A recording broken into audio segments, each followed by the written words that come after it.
are places that seem to hold time differently, where a single tree can outlive generations and silence carries stories. I came here to follow a question shaped by a voice that has guided many of us through the natural world. For decades, he has shown us not only what is at risk, but what is worth protecting. This film is not about finding one man. It is about what his work means to others, to those he has inspired. And yet, this journey began with a very personal attempt. Alongside my work as a kindergarten teacher and environmental educator, I spent years trying to interview Sir David Attenborough as a freelance journalist. Not only because I admire his work, but because he represents everything that inspires my own path. The connection between knowledge, wonder, and a deep responsibility for the natural world. He replied, more than once, through handwritten letters, thoughtful, kind, and deeply respectful, yet always a refusal.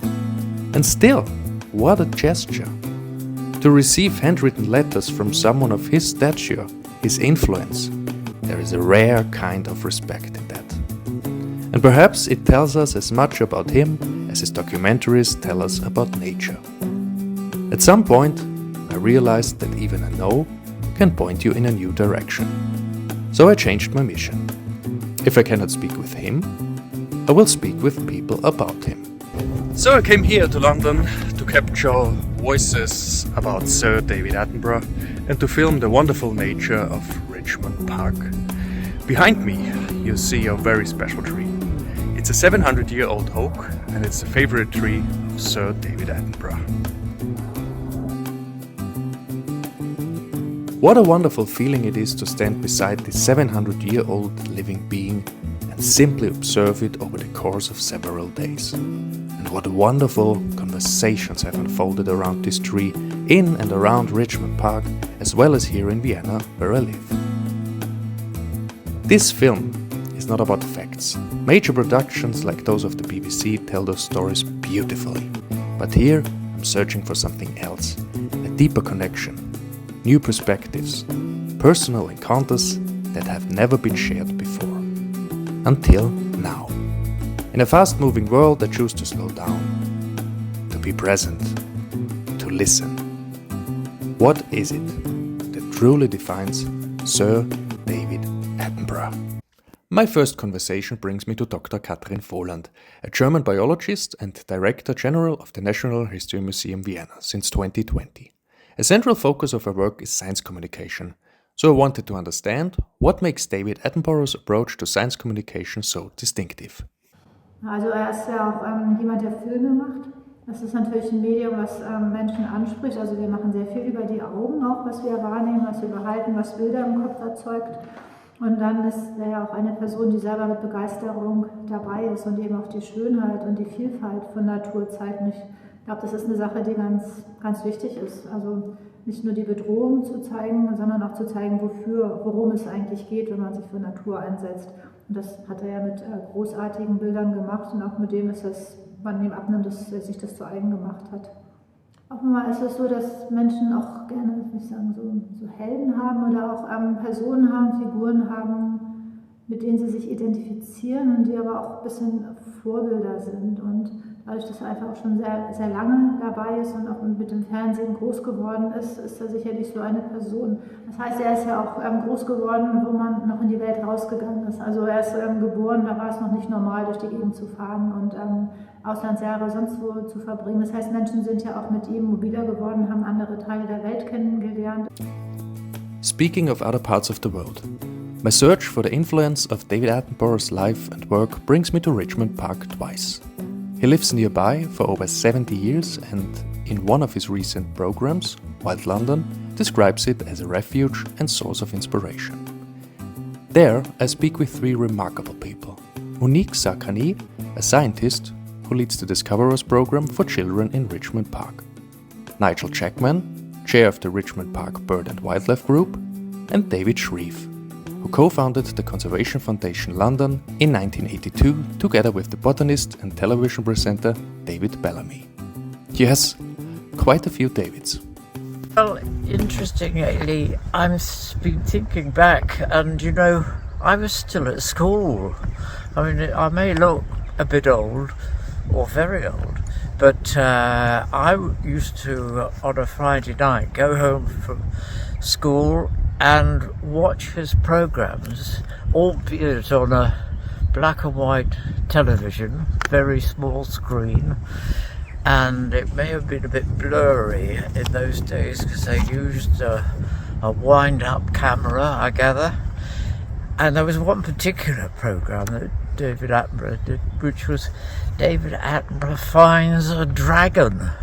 So you could imagine me at 8 or 9 or 12 seeing a programme about a real dragon, because it must have been real, because David Attenborough had met one on an island somewhere. So he's always been in my life. He's been a face that we recognise, and more than that, he's a voice that we all recognise. So he's been just a very special person for humanity, I think. I became aware many, many years ago when he probably appeared on black and white television with his wildlife programmes, and those were something that we always used to sit down and enjoy at home together. And then his name has become a byword for wildlife conservation and nature ever since. The way he talks about nature is always in stories, and his scripts are always very engaging. There's a story, there's some humour, there's some science, there's solid bits of writing and narratives, and there's lots of images, so you can relate, and I'm pretty sure children loves to see the images. Anyone that does, actually. The images and the narratives go well hand in hand. So yeah, I think so. I think it's a very good way of reaching to children. There was a very famous actress that I had invited to present some awards a year or so ago with His Royal Highness Prince Philip, and the actress phoned me and said, my taxi hasn't arrived, and we had a room full of people waiting for their awards to be presented by this actress. So I thought, what have we got to do? We've got the Prince here to say a few words, no actress. And someone said, well, David Attenborough's downstairs. So I quickly ran downstairs and said, Sir David, would you mind? This famous actress has let us down. Well, not let us down. The taxi had let her down. She couldn't get to us in time. Would you mind presenting the awards? And he said, yes, of course I will. And I think that's probably the sort of guy he is. The Friends of Richmond Park held an event for the Queen's Jubilee plantation, which the Friends funded the trees, the 70 trees that were planted. On the planting of the last tree, he actually came as our patron to plant the last tree with Claire Balding, who's also one of our patrons, who works for the BBC, that's the sports commentary. And I was in charge of finding some children from my Discoverers group, because I run Discoverers in Richmond Park for the Friends, which are free events for families. And so I had 5 Discoverers who were there and 4 children from another school, and we waited for him to arrive. And we talked about him, and we were waiting, and we rehearsed what would we do when we'd arrived, and then he still wasn't there. So then we said, one of them said, I'm hungry, because it was getting near lunchtime. So I said, what would you have for lunch if you had Sir David Attenborough coming to your house? And they said, pizza. So pizza it would be. And then we carried on talking a little bit like this, and then all of a sudden this plantation is enclosed with a metal fence, and we saw him arrive, very recognizable with his mop of silver hair and his sort of khaki jacket. And for me, what was amazing about that was that when he arrived, we pushed the gate, he walked in, and for the first time in my life, there wasn't a frame around him, because he wasn't on television. And I was like, oh, he really is Sir David Attenborough. And he came and he met the children, and I left him, it was him and the children planting this tree, and it was, and he knew exactly how to engage with them. Obviously he's done it before, but I think he also loved being with them. That was, that was so obvious. And then afterwards, the chairman of the Friends, who was accompanying him going round the garden, introduced me. So we shook hands, and he said, well done on doing whatever, we discover us, which was a great thing. I was very proud, and I went home, and I have a little notebook. I write things in sometimes, and I traced my hands. And I wrote, this is the hand that shook the hand of Sir David Attenborough. So that was how important it was. Back in Vienna, I meet Professor Bernd Lötsch, a biologist and one of the pioneers of Austria's environmental movement. He is also an award-winning maker of science films and led the Natural History Museum Vienna for 15 years. He has not only met David Attenborough personally, but also spoken with his brother Richard, known to many from Jurassic Park. In our conversation, he highlights the strong scientific foundation behind Attenborough's documentaries and books, also from the perspective of a colleague. Ist einfach ein souveräner, eindrucksvoller Gentleman, der ohne viel Umschweife die Wahrheit sagt, und außerdem hat er diese ganze Abenteuerlichkeit des Forschungsreisenden, des Entdeckers natürlich. Und da ist er ja wirklich, man kann sagen, selbstvergessen.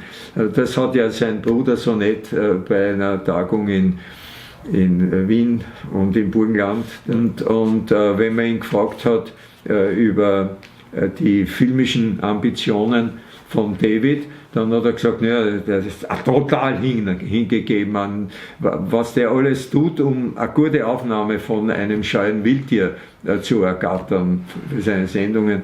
Und da kennt er überhaupt nichts. Da isst er nichts, da schlaft er nichts,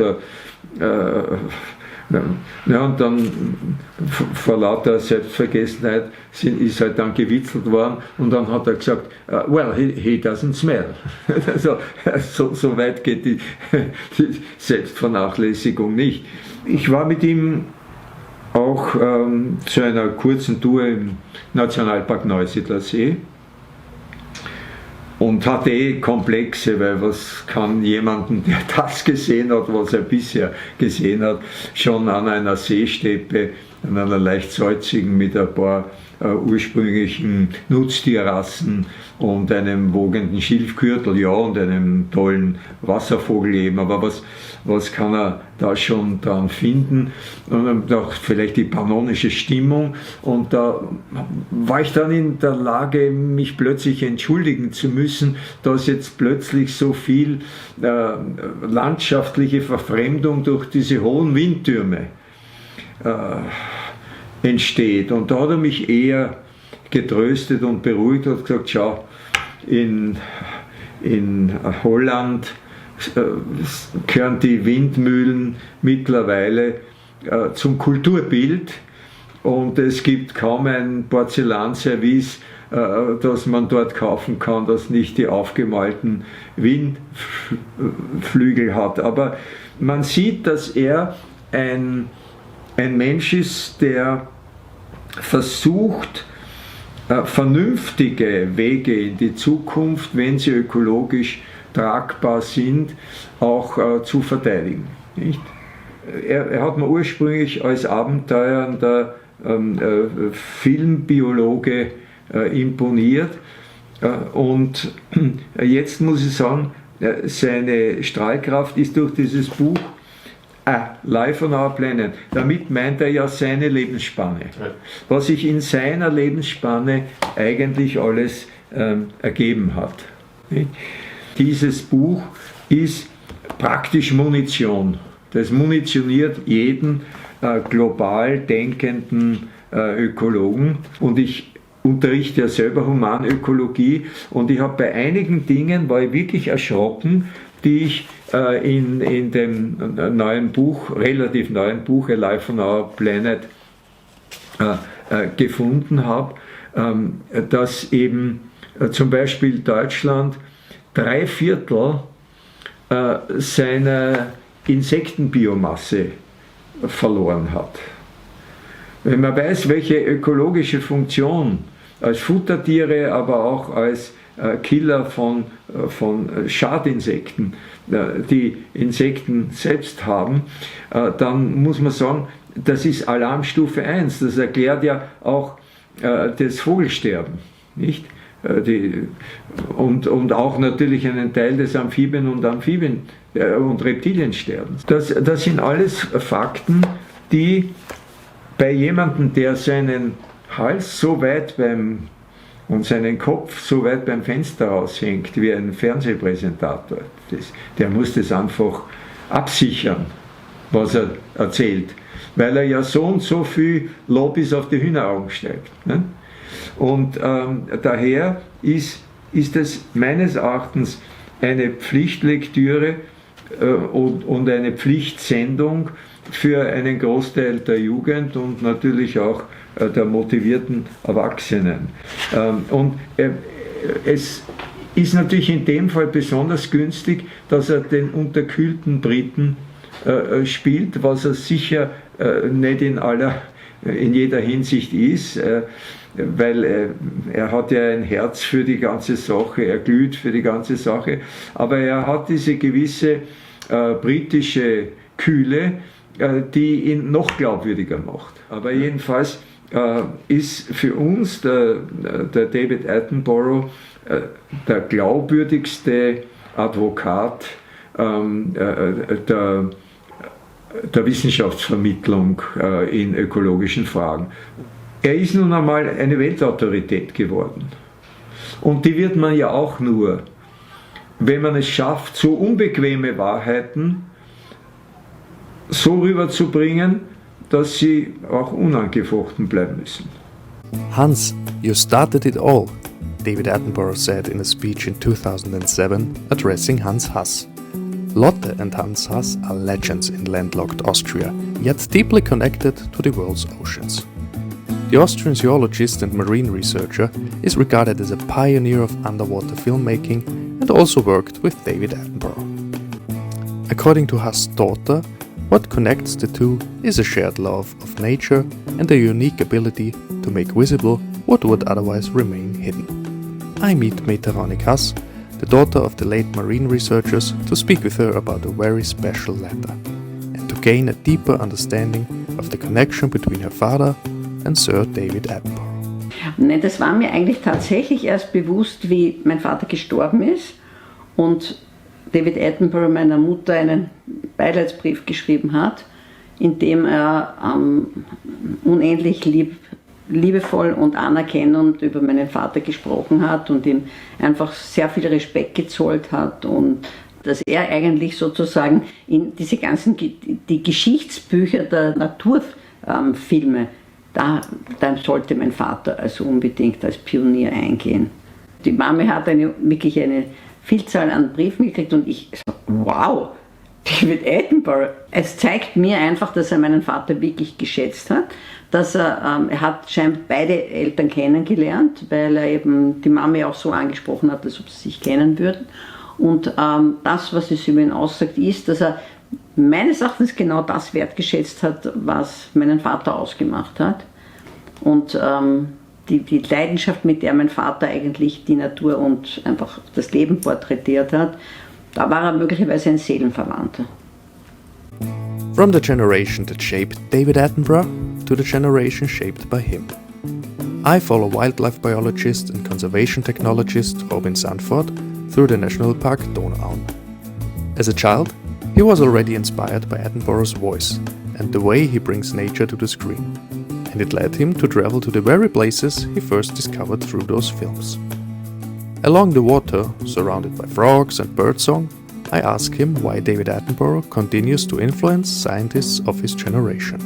think he has a way to communicate that on the one hand activates emotions, but on the other hand is not radical or looking for crazy stories that are too hard, too harsh. So he always follows science, but still finds a way to invoke emotions within these scientific stories that he's telling. I think that David Attenborough inspired generations of fellow scientists, researchers, people who fight for the world, the natural living beings. And this inspiration of going out there and spending your life with these landscape ecosystems, animals, I think already made something better. So just the masses of people who follow his voice and now try to make the world a little bit better already had a large impact. And also I think he had a strong impact on people within powers. So heads of government, other people that really can change how the world is doing right now. Having grown up in Germany and now living in Austria, how do you perceive David Attenborough's influence on the German-speaking world? That's interesting. When I was a smaller boy even, I first started with Heinz Sielmann. So Heinz Sielmann was a German documentary filmer that was on the German television, and he was my first impression into that world. And when I then found out about Sir David Attenborough and the BBC and all the programs that he's doing there when I was a little bit older, that opened up a completely new world in how you can produce documentaries from not only from a scientific point but also from a storytelling point. And I think this also made a big influence on German television and also on how they produce documentaries now. David Attenborough's voice has become part of our collective cultural heritage. Let us return once more to Richmond Park to listen to voices reflecting on David Attenborough. He's not taking anything out of the planet, and he's putting a lot back, and he's my hero. He doesn't come with a hidden agenda. He speaks from the heart, he's very knowledgeable, he's very believable, and he generally gives us a feeling of hope. Well, I think he's had a very varied career, so he's very good at public speaking. He doesn't patronise. I'm just happy he's around and still making things at 100. I think it's pretty fantastic. Still doing what he set out to do. Yeah, I think it's certainly really dedicated. I'd love to be that dedicated at anything at 100 as well, and it's quite amazing really. So just hope he can keep on doing it for as long as possible. Well, you'd like to think that he's made everybody aware of how fragile nature is and pointing out the risk to nature and wildlife, animals, bird life.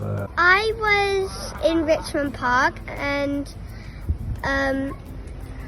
I was planting a tree. I saw him and then we ran to him and then we all planted a tree together. He teaches us how to respect the earth and the plants and the animals and what's around us and part of our lives and how we have to respect it. We were going to plant the trees and he just came with us, and he came. He was smiling and he just opened his arms and we all ran to him. His voice was spectacular. He's raised awareness about all these issues and he's taught us not to fear the animals but to love them and embrace them. This journey, finding Sir David, has taken me to remarkable places, to landscapes full of quiet beauty and to conversations with extraordinary people. All of them somehow connected to Sir David Attenborough. It has been a privilege to follow this path, beginning here in the forests along the Danube in Vienna, a place I call home, to London and Richmond Park, a place David Attenborough calls home. to listen, to learn. I am deeply struck by how far his influence reaches, and by how many people, both in his immediate surroundings and far beyond the borders of the United Kingdom, are shaped, inspired, and guided by his presence and his life's work, and continue to be so. Whether he will ever see this film, I cannot know. But what I do know is this.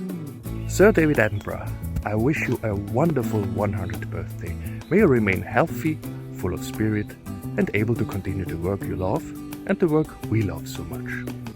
Thank you for all you have given to this world. Through decades of storytelling, you have given something truly rare to this world.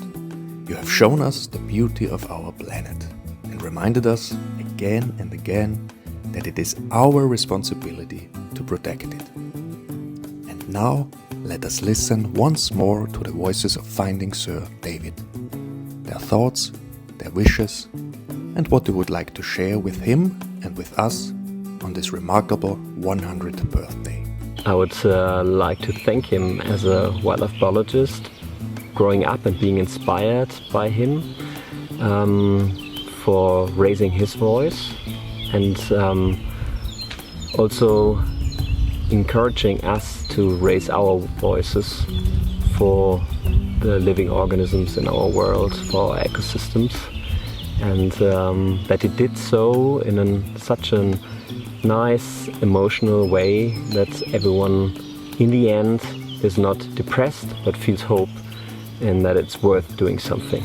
I think this is the biggest thing that he's bringing to the world, and I'm really thankful for that. Einem 100-Jährigen das zu sagen, ist fast überflüssig. Bleibe der du bist, weil genauso bist du richtig und wunderbar.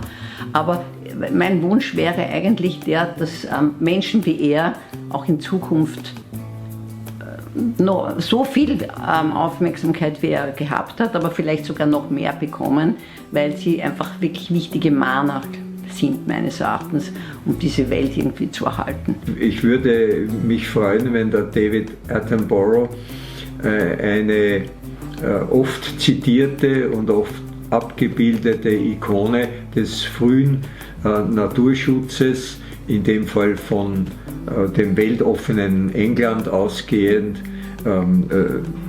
bekannt bleibt. Happy birthday. So many years he's been celebrated and celebrating. I think he is one of our most goodest people I could imagine, and although I'm old, I'm not quite as old as David Attenborough, so I hope in the rest of my life I can be a little bit like him. Wenn jemand mit 100 Jahren immer noch engagiert dabei ist und sich für Sachen einsetzen kann, also das ist einfach auch ein Geschenk, dass man die Welt noch wahrnehmen kann und noch selber denken kann und noch aktiv sein kann. Just so pleased that he's managed to reach such a ripe old age, and yet still be such an influence on people. You know, he's revered. He's rather like royalty, and I just hope that we see a good many years of his presence still to come. Well, the wish is have a lovely day. I'm sure he knows how much he's loved and appreciated and what he's done for humanity, you know, as a whole, you know, by telling us, showing us, sharing with us his knowledge, his stories, his discoveries. It's been incredible. So happy birthday would be message number one. Enjoy the day, and a huge thank you, and know that you're loved, that you've made a huge difference, and it means a lot to you know, myself and to all the families and the children I've taught in schools and who come to discover us. Is very important, and it's a very nice legacy to have done that. So happy birthday would be my main thing. Enjoy the day. This journey began years ago with the hope of meeting Sir David Attenborough. After all this time, I can say I have found him. Through conversations, through travel, through time in nature, through listening closely and looking carefully, through new encounters and friendships.